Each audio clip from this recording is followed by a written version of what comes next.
Is fire safety. So I'd like to invite officers to come up to the table.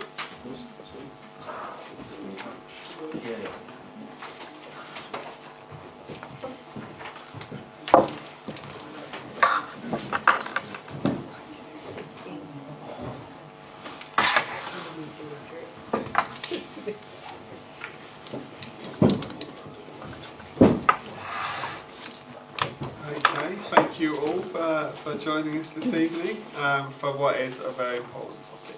And so, starting with Dave, if you just go down the line and introduce yourselves to the camera, that would be great. Yeah, I'm Dave Markham, Director of Asset Management.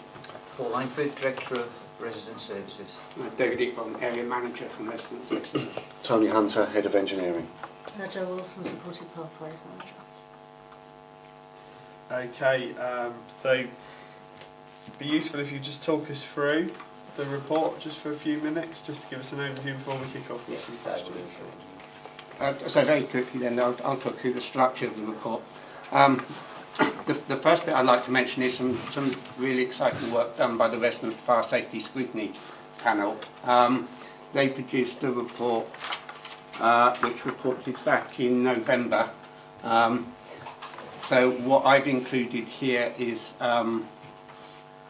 initial draft response to that report. We have to qualify that it is very draft because we have to have a conversation with the panel themselves.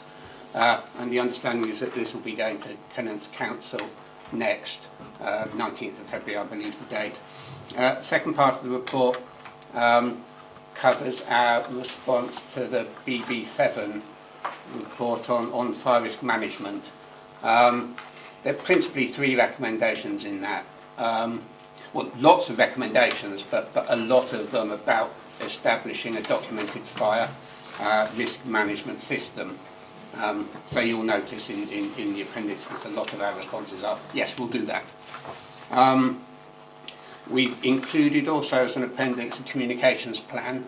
I think the key finding from the residents panel and commentary from a lot of people is the need for us to improve our communications, partly around the reasoning behind the stay put policy and partly around the explanations for the zero tolerance approach to common areas and gates and grills. And then there's some little bits and pieces about LEDP, which you've just heard from Mike on. Some of the report, some update on a number of the recommendations that went through overview and scrutiny. And I've included some, but the bulk of the report is about the regulatory requirements about the management of common areas and the reasoning behind our approach to be our more robust approach towards tackling those issues. So thank you for that. Just on that, so one of the reasons I think Rosie asked to bring this in, and she'll be speaking in just a sec, but was, we sat here when the fire commander came, and he was, completely in agreement with that. It was unequivocal on that, I feel. But there was, we felt some issues around consistency across the different estates in terms of how communal areas have been handled, and it had led to some tension between residents and their local officers who, in areas where perhaps they've been treated, more harshly, or the more comprehensive clean-ups have been done quicker than in other areas. And we'd heard anecdotal stories about certain wards, certain estates where people felt that that it came quite quick, or that they perhaps weren't completely aware of what was going on. That's not to say they weren't told, that they weren't consulted, but did you see those? Have you seen that a difference in terms of the level of complaint from any residents who might have complained about stuff being cleared? And if so, how do we just ensure that the policy is carried out the same across the borough? I'm keen for that to be in a way that's the safest possible, regardless of where it is. I think some places in Camberwell perhaps weren't weren't as quick as some of the ones in the north, where I think more complaints came in. So just some thoughts on whether you feel that's now at a level across, or whether there's more work to be done. So can I start on that? Yeah. First thing is that obviously any query that comes through to me or any of the fire safety team, we follow up on that individual inquiry on the basis that it's legitimate, on the basis that there's an issue. And in the report, you'll see that we've quoted the numbers that we've had. There has literally been, as you can imagine, thousands of actions being taken across Southwark. Bearing in mind we have 174 blocks over 6 stories. We also have other blocks under 6 stories. So there are literally thousands across the piece, and as you can see, so far to date we've had 15 formal complaints and 20 member inquiries. That's not to say there hasn't been other issues where residents who've had things in place for 10, 15 years or more have not been disgruntled or upset, by the fact that we are taking a zero tolerance approach to things now. But I think what we have is a very consistent approach, and I'm not going to say that there's never a mistake. I would be the last to say that that things are perfect, but those statistics speak for themselves in terms of the consistency. In fact, there was a query just yesterday that Councillor Crime forwarded to me. I won't go into the detail of it, obviously, but it was a resident that was raising an issue about communication. We checked up on it, and within an hour we'd got an answer back, appending 3 letters that had gone to the resident. A communication on the very day, actually. It was a grill removal, explaining how it would be done, the secure door would be checked, new locks would be fitted. So please appreciate, as I'm sure you do, that sometimes things are raised and they're not always as they seem. But as I say, every single inquiry is followed through to the letter to ensure that we've got that consistent, and we'll continue to do that. I mean, as you can see from the FRA actions that have been raised, we initially introduced, when our colleagues in fire safety asked us to do this on a kind of across the board, because they set the policy and we do our best to enforce it, weekly inspections. Yeah. We've recently reverted back to 2 weekly inspections on the basis that and I think our fire safety manager Dave Rowson might be better to talk about this because he was present, on the basis that the LFB recently did a walk around our estates, and I think they commented saying that they were some of the best they've seen in London, anywhere actually, in terms of how they're being managed. So we've relaxed that back to 2 weeks. But obviously, just before this meeting started, Dave sent me some photographs of some, unfortunately, of more things that have been left out in the wrong place. So it's a constant situation that we have to try and keep on top of and educate people. I don't know if, Dave, you want to add anything in terms of the LFB bit. I just think we have constant communication with the LFB. We have a very, very good close working relationship, as you would have gathered from the last meeting you had with the Borough Commander here. We work very closely with the operational crews that go out on fire calls. We work very closely with regulatory fire safety. We work very closely with fire engineering at fire brigade. And we also work very closely with policy. And we're only as good as our last fire, so we don't rest on our laurels. But we are being looked at as a big borough at the moment, but there's still a lot of room for improvement. Thank you. I'm going to move over. Thank you, and thank you very much all for being here and for the kind of draft overview of the report. I think Tom set out pretty well some of the primary concerns that we have heard about this at previous meetings, which obviously prompted us asking you to come here today. But obviously, aside from the kind of general points about communication and kind of unequal implementation across the borough, we also obviously heard some really serious concerns from people, particularly who have particular concerns about kind of crime and antisocial behaviour in and around their homes. Obviously this is particularly with view to the removal of security gates. Obviously I appreciate what you're saying about everything you've been doing to try and improve communication about the policy more widely, but I wondered if there's anything you can tell us about any work you've been able to do particularly with residents who've expressed those very serious concerns to reassure them and I suppose also to work with them to ensure that, you know, where the grills have to be removed, that their properties are, you know, secure and they're made to feel safe in them in other ways. Okay, Tony might add something to this as well, but we won't remove grills until we're in a position that the residents have a secure door. So, Security door. Yeah. yeah. Yeah. And that's the same door was put on as new.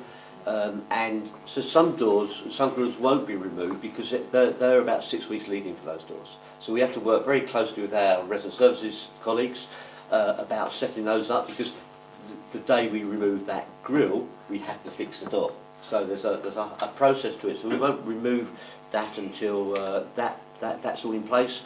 And we have a budget for that. So we have committed we would do that unless we have those doors to install. So we think we're given a very secure environment when those grills are removed. That's great. I mean, that was actually going to be my follow-up question, was about those doors and whether that was still definitely the policy, that until they were available, then the grills wouldn't be removed. Well, I think it's we assess the door that's behind the grill first, because the doors may already have the stipulated requirement we have for our security. So we'd assess first, and it may be that door is sufficient. So that's assessed first, and then we make the decision about if we put a new one on or not. And then can I ask specifically with regards to that position of the secure doors, I mean, do you feel that has been kind of effectively communicated to residents, and what's the kind of response that you've had back when people have raised concerns about security and you've explained about these new doors? Has that seemed to kind of allay most people's concerns, or you know, do you feel like that's been a kind of a more positive dialogue and the communication's been effective? Our experiences, and again, you know, rather than just me talk to you about it, I think some of the statistics begin to bear that out, is that the majority of people understand. Of course there's concerns, but when we reassure them around this and we explain the reasons why, and colleagues who can unfortunately recount instances where grills have become a problem in fires, explain the alternative and the consequences, that can, you know, it's unfortunate, but that can bring things into a very stark reality in terms of what the alternative is. So that's not me saying there's never a question, never a query, never a concern, but that can, you know, that we will fit it, we'll ensure that it's the right standard, and we will do it at the point at which the grill is removed. You know, he's reassuring people in the vast majority of cases. Thank you. James and Martin and Ben. Thank you, Chair. Just a quick word on the sort of the fire safety staff, I guess. I mean, I've met Dave Rosen a couple of times on some of the visits to TRAs, which I'm pleased to see are now at an end. That's a good development. I mean, I think some of the statistics that Paul quoted are fantastic, and I think that's a real success story.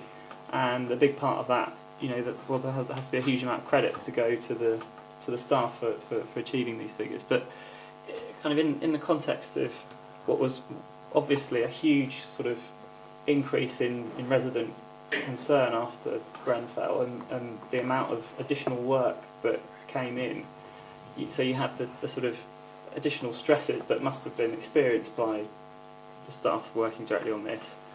You know, at the same time, I'm sure there was a kind of a pull factor from external bodies that, you know, could recruit people with this kind of expertise. I just wondered if you could talk a little bit about where we are now with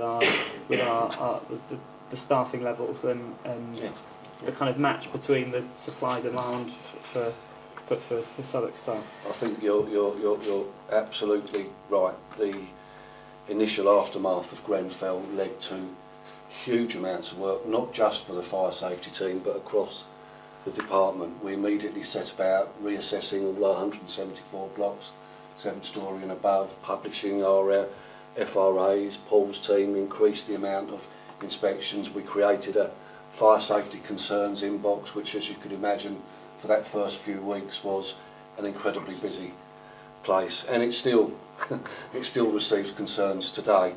And yes, the external pressures, I can tell you, Dave can tell you even more how many phone calls he might have got trying to tempt him to other providers, as did the team. received lots of offers, come and join us, because, as Dave said, I don't want to be boasting or sound like I'm boasting, but we have a highly regarded fire safety team, not only by the local fire brigade but by other housing providers. So yes, they were in demand, and we had to find ways in which we could encourage them to stay. CPD, some look at the remuneration and encourage them to stay longer. Pleased to say, I think, Dave, I'm right in saying only one fire safety surveyor left, and largely the team has remained much the same since Grenfell, and I'm really pleased that Dave has stayed as well. So. Again, I would echo those compliments. I think that's absolutely right. Just a question, and I know it's come up meeting with, but I've also been at, and they've been present, the plant pots. So you're on the ground floor, and you have two plant pots on either side of your main entrance door. They're only 6 inches tall, a nice running plant. Now, I have locals who've been told they've got to be removed. Okay. Now, we all want zero tolerance, but I'm having difficulty realising the fire hazardousness of a plant pot, which is 6 inches by 6 inches, with a nice, pretty plant on either side of an entrance door. Okay. And can someone therefore tell me what is a fire obstruction? Okay. And why would these plant pots be a fire obstruction? Okay. I'm going to defer to the situation we spoke about on the ground floor. Yeah. If it's not a common area, it doesn't apply. That's a private garden, it doesn't apply. It's the common areas. It's the regulatory fire safety order, which we work under, applies to the common areas. So the common areas are also our scope limits. So it's where the areas are used by more than one person to make their way out of the building should there be an emergency or a fire. It's those areas that we cover. So if we are differentiating between private gardens and common areas, the answer is simple. Plant pots must come away from the common areas, not from private gardens. Does that make sense? We, of course, as local politicians, need to translate it so our electorate, or indeed our tenants, can understand what you just said. Yeah. So I'm just going to restart back to you to make sure I've understood what you said. So where a plant pot is near a fire exit, clearly that's out of bounds. Okay. But I've given the example I cited was sort of the ground floor. Yes. There's 6 inches by 6 inches. You've got pretty plants coming out of them. Okay. And I express incredulousness that it's a fire hazard, and of course the family concerned who are trying to give fire where they live are frustrated because they can't convince experts like yourself that this surely cannot be a fire hazard. So again, if you could maybe just simplify it for someone like myself, what you just said, is to explain how we can explain to a tenant who's been told they've got to remove these plant pots. Okay. I'll come back to you again, say exactly the same thing, and I'll elaborate on it. Thank you. If it is in a common area, which is an escape route, the zero tolerance applies. If it is a flat and it's only in the garden, where it's not a common area, that policy does not apply. Does that make that quite clear in terms of explaining that back to a resident? The ground floor? If the ground floor is a common area. Okay, so that's a common area. It's not an area shared by other residents to make their way out of the building. Right, okay. So if it's not a common area, it doesn't apply. It doesn't come under the regulations, under the statutory requirements and regulations of the RRO. Common areas it applies to. I know there are some in the religious camp who interpret the central book quite literally, okay, and others who simply interpret it, and apply a common sense approach. Surely those plant pots are not an obstruction. I heard what you said. That's the literal reciting of the regulations, but can we not relax it? Okay. if I may, if Okay. we're talking about common areas, Okay. and we're talking about plant pots, Yeah. we're talking about mats are another thing that come up quite a lot. We're talking about pictures, we're talking about a large number of things. If you go over the risk assessments for the last 12 months to 18 months, you will see the large number of combustibles and obstructions that we've had in those areas. They haven't been the odd thing here and there, that it has been widespread. It has been so widespread that we have had to create thousands of tasks. That has become so serious because we attempted a managed approach for a number of years and it clearly failed. When you have a fire, and it's unfortunate that we do have a number of fires, if that fire gets into the common area, and it doesn't matter whether it's an enclosed area or whether it's an open balcony, because if you have the right weather conditions, smoke can stay in an open balcony, the vision's obscured, and as soon as you get down below 5 metres vision, tenability becomes an issue for residents. Now, many residents are supposed to apply the stay put, and since the Grenfell incident, many residents won't apply that stay put, they will come out of their building. So what they will do in turn is they will come into an area potentially that's affected by a fire if I've got a number of combustibles and a number of hazards which might trip them, particularly if there is obscured and smoking. if I've got a nice individual like yourself, councillor, who can hold their breath for quite some time, that's not a problem. If I've got an individual that's got a disability or a child or older, it becomes magnified and becomes greater. So the travel distances that you can go through during fire are much less significant for those with those issues that I just mentioned just now. And so the only way we can guarantee that that area is safe for our residents, and this is about safety for our residents, and not only safety for our residents but for firefighters coming in, is that we do remove those items that firstly can burn, and secondly that those that can be not become a trip hazard for those individuals as well. Now, it may seem that to some people, if you drill down, that some of those issues may seem a little bit, as you mentioned earlier, a little bit over the top. But if we'd approached the managed approach and we've managed to enforce that managed approach and residents had listened to that managed approach advice that we tried to put in place for a number of years, we wouldn't be sitting here now discussing this issue. The big thing for me is statistics. And since we've put this policy in place in the last 6 months, we've not had a single fire in our common area. We have had quite a large number of fires in our common areas up to that point. I couldn't give you numbers offhand, but we have. We haven't had any in the last 6 months. Now, for me, that's fantastic. It means that if I don't have a fire in my common area, should we have a fire anywhere in any of our blocks, our residents can get out. And that, for me, is the important thing. Now, we go back to our little pots that you were talking about earlier. It falls over, somebody trips over. If somebody gets injured or doesn't make it out, they go to hospital. If anyone goes to hospital, the culpability lies with the council. It's us that's responsible for everything that goes on in that block. We're responsible. We're a responsible person in that common area. We have a duty, I have a duty, to make sure that those individuals are safe. And if that means sometimes, unfortunately, upsetting some people, which I don't like to do because I do appreciate there are personal belongings there that belong to people that they cherish and they really do cherish, I really get that.